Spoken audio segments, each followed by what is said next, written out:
Mary Anning was born on May 21st of 1799 in a small seaside town of Lyme Regis, England, along the coast of Dorset. Today, that stretch of coast is famous as part of what is known as the Jurassic Coast, but in Mary's time, it was simply home.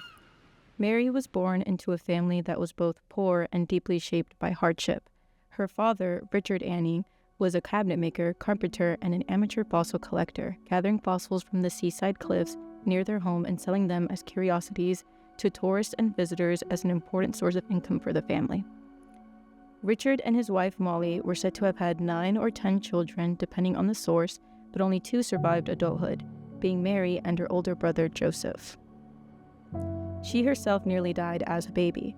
According to family accounts, during a sudden storm, a woman was said to be holding Mary under a tree. The tree was struck by lightning, killing the woman, but Mary herself remained unharmed. In later retellings, her family claimed that the sickly child became livelier and more intelligent afterward. Whether or not that part is true, the story of her survival became one of the striking legends attached to her life. From a very young age, Mary accompanied her father to the beach. By the age of 5 or 6, she was already his fossil collecting sidekick. Richard taught her how to search the shore, how to recognize the shapes hidden in stone, and how to clean and prepare the fossils they found. And after his death, she would have to withdraw from school and return to the shore in search of these fossils as necessary work. One of her first solo trips after her father's death, Mary found a snakestone, or what we call an ammonite.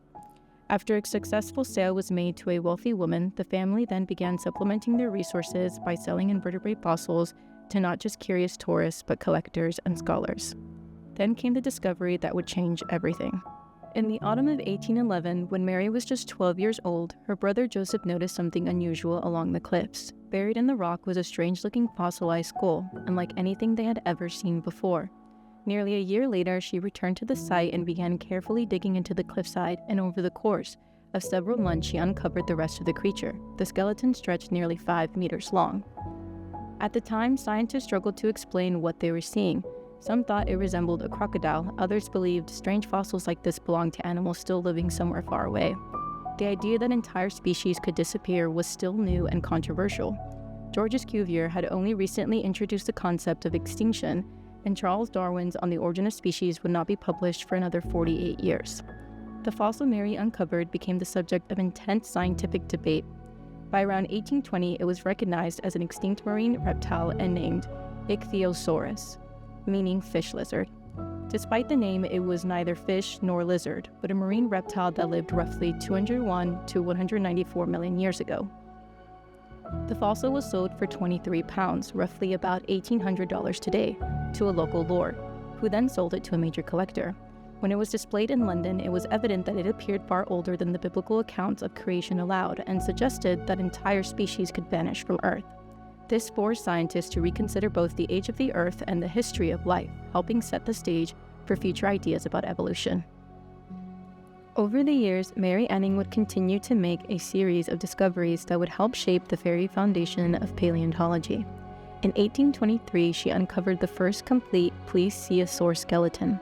Its strange appearance was so unusual that some scientists initially believed the fossil must have been fake or incorrectly assembled.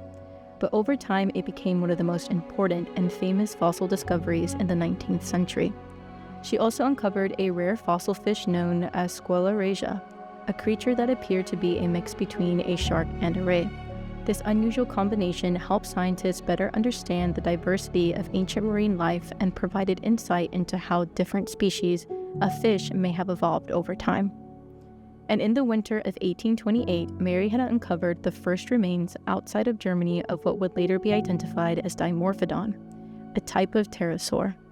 Unlike ichthyosaurs and plesiosaurs, which lived in the sea, pterosaurs were believed to be among the largest flying animals to have ever existed.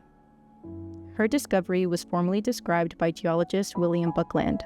He named it Pterodactylus macronix. Unlike many scientists of the time, Buckland did something rare by mentioning that Miss Mary Anning found the skeleton of the unknown species. Mary Anning sold these fossils to many of the most important scientists and collectors of her time, including figures like Henry de la Beige, William Buckland, and Gideon Mandel. She also sold fossils to museum representatives and international buyers, with some of her discoveries ending up at institutions like the British Museum and even collectors abroad, such as the New York Lyceum of Natural History. By 1826, Mary had finally managed to purchase a home for herself, and inside that home, she opened up her own fossil shop called Anning's Fossil Depot. This shop became a place frequented by geologists and fossil hunters from across Britain and even from abroad. For Mary, though, this was more than just a business. It was independence, because although some had begun to recognize her as a knowledgeable paleontologist, she was often excluded from formal scientific circles.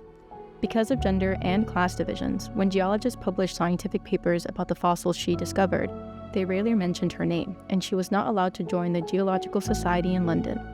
There is even a young woman named Anna Pinney, who sometimes accompanied her on fossil hunts, who later recalled Mary's feelings by writing. She says the world has used her ill. These men of learning have sucked her brains while she derived nothing of the advantages.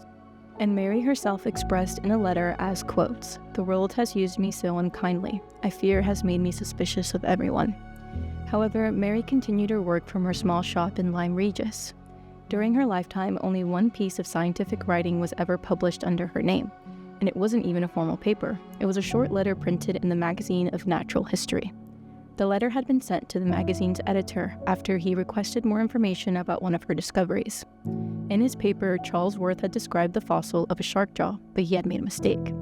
He incorrectly suggested that certain features of this fossil were new, and had even credited the discovery to someone else. Mary challenged this claim, explaining that the features in the question were not new at all. She pointed out that she had seen similar specimens before and had even discussed them with other scientists. Albeit having little education, she read every piece of scientific literature she could get her hands on by borrowing them whenever she could and carefully copied them hand by hand to study the details. To truly understand what she read, she began dissecting modern animals, including fish and other marine creatures, comparing their anatomy to the ancient remains she found in the cliffs. So Mary was not just a fossil collector, but also a scientist. In 1845, she was diagnosed with breast cancer, a diagnosis that in the 19th century was almost certainly a death sentence. Even as her illness worsened, Mary continued to search for fossils into her 40s, but the disease gradually took its toll, leaving her weakened and exhausted. Mary, true to her nature, refused to complain about her suffering, so she kept her condition mostly to herself. The drowsiness and altered behavior from opium medication had sparked rumors in her town that she had developed a drinking problem or had begun abusing an unknown substance. In 1846, members of the Geological Society of London learned of her illness and financial struggles, and therefore raised money to help cover her expenses and support her during the final phase of her life. Around the same time, the newly established Dorset County Museum honored Mary by making her an honorary member. These gestures were just as kind as they were bitter. Though her strength was fading, Mary Anning's impact on science was finally being recognized, just as her life was nearing its end. Mary would die on March 9, 1847, and on March 15th, she would be buried in the churchyard of St. Michael's Church. Just a few years after her death, members of the Geological Society helped fund a stained glass window in her memory at the local church she was buried in. They also would record her death in the Society's records. The president and friend of Mary's, Henry de la Beige, would write and deliver a eulogy in her memory, which became the first time a tribute had ever been given for a woman. He would say, "She had to earn her daily bread by labor, yet contributed in no small degree to our knowledge of ancient life." Henry de la Beige's compassion was not only showcased after her death. Throughout her life, Mary Anning faced constant financial hardship, relying on unpredictable fossil finds to survive, often struggling to make ends meet. He had once taken it upon himself to paint a vivid scene of prehistoric life in Dorset, an image based almost entirely on the fossils she had found along the cliffs. The painting was called Duria Antiquor, meaning a more ancient Dorset. He requested George Scarfe to make lithographic prints of his painting, and then he sold these prints to fellow geologists and wealthy friends. All the proceeds were given to Mary. Still, full recognition would take much longer. It would be another 163 years after her death before the Royal Society formally acknowledged her influence, naming her in 2010 as one of the British women who most shaped the history of science. Today, historians agree that we may never know just how many fossils Mary Anning discovered, but we do know this: she helped transform our understanding of life on Earth. Once dismissed as a poor fossil seller from a small coastal town, Mary Anning is now remembered as one of the greatest early paleontologists in history. And as Charles Dickens once wrote, "The carpenter's daughter has won a name for herself and has deserved to win it." And perhaps somewhere along the shores of Lyme Regis, where the waves still crash against the cliffs, her story lives on, in the echoes of a simple rhyme: "She sells seashells by the seashore."